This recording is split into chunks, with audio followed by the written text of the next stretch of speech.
Jackie Acuna was enough to get that rejection. Oh, quick set. Good block. Nierva sets up the pawns. It's close to the net. She doesn't like that. Free ball going to cream line, down 2. Gia chooses Bea. Good get by Tiamzon. And a free ball again. De Guzman will choose Bea again. And will reverse it to Carlos. Good touch. Danny will go for it. No. Gia, long rally alert. And it will end with a Bernadette Pons kill. 4 points for the former FEU Lady Tamarao.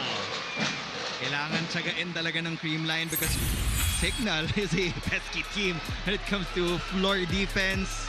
And you see, just compared to the first set of game number 1, they just have a different Challengers in the series. Good point. So many championships already for the Cool Smashers, so that first is always going to be the most difficult one to get.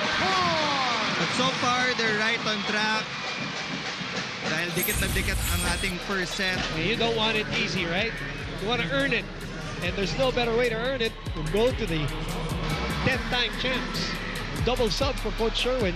Negrito Gumaba.